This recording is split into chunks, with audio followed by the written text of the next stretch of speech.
कई लोग ऐसे फील करते हैं कि हम ध्यान में बैठते हैं, हमें बहुत आनंद की अनुभूति होती है, तो वो कौन से प्रकार का ध्यान? वो आर्त ध्यान, रौद्र ध्यान, मिथ्या दृष्टि का, मिथ्या दृष्टि का आर्त ध्यान और रौद्र ध्यान होता है। क्योंकि उसमें ये तो ध्यान होता है, मैंने केवल पर्याय का ध्यान होता है। और पर्याय में भी जैसे आजकल जो ध्यान चले हैं, प्रेक्षा ध्यान, विपश्यना ध्यान, ये सब चले हैं ध्यान, तो केवल शारीरिक है। शारीरिक मन को एकाग्र कैसे करना, तो उनका जो होता है स्वरूप होता है। तो कोई गए होंगे अपने में से भी, तो गए होंगे, बहुत ही छुपे रुस्तम होते हैं। यहाँ तो सही रुस्तम के बिना वाले हैं।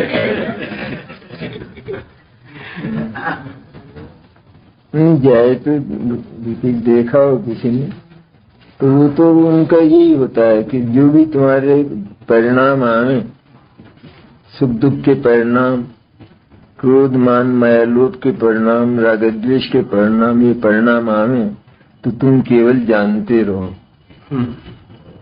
उसमें सुख दुख का वेदन मत करो, ये उनका कहना होता है। लेकिन राग द्वेष और क्रोध मान माया लोभ का जानना, इससे क्रोध मान माया लोभ कैसे टूटेंगे? इतना है अवश्य, जैसे कि क्रोधमान माया लोभ ये आत्मा से अन्य वृत्तियां हैं, विजातीय वृत्तियां हैं, इसलिए ये मेरी नहीं है ऐसा जानना, तो ये वो ज्ञेय हो गए। और ज्ञेय हो गए तो ज्ञेय से हटकर शुद्धात्मा में प्रवृत्ति करना, बराबर, तब वो ध्यान होता है। बहुत तो वहाँ केवल इतना ही हो जाता है कि तुम उनको देखते रहो, उनको देखने से वो मिटेंगे कैसे? शुद्ध को देखे बिना शुद्ध अनुभूति हो नहीं सकती। विकार का अनुभव करने से, अर्थात आत्मा को अशुद्ध जानने से कि ये मेरा क्रोध आया, ये मान आया, ये माया आई गई, इनसे तो तू न्यारा ही है, इनका क्या ध्यान कर रहा है? इसलिए इनको ज्ञेय कोटि में पुद्गल की तरह से स्थापित करना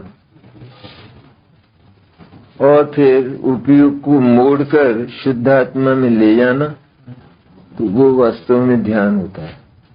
तो मोड़कर मतलब मोड़ा ना उनकी तरफ से,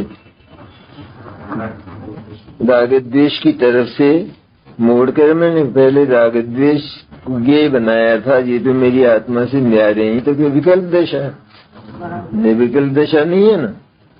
मेरी आत्मा से सर्वथा न्यारे हैं, अन्य प्रकार के हैं, जैसे पुद्गल आदि न्यारे हैं, उसी तरह ये भी न्यारे हैं, ऐसा जानकर उनसे टर्न लेना, मुड़ जाना और शुद्ध ध्रुव में एकाग्र हो जाना, तो ध्यान होता है।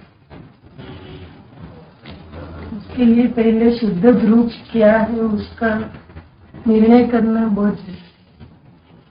वो तो आवश्यक है, सत्ता का निर्णय, चैतन्य सत्ता का निर्णय वो तो आवश्यक है, तभी तो चैतन्य की परिणति होगी।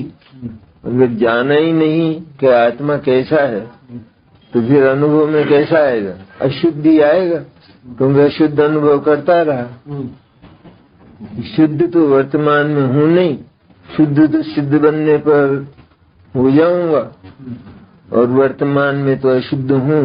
इस अशुद्धि को तप करके ध्यान करके किसी भी तरह से टालूंगा, और कर्मों की निर्जरा होगी, तब फिर मोक्ष हो जाएगा। ये मानता है अज्ञानी, सर्वथा अज्ञान और मिथ्या दर्शन है।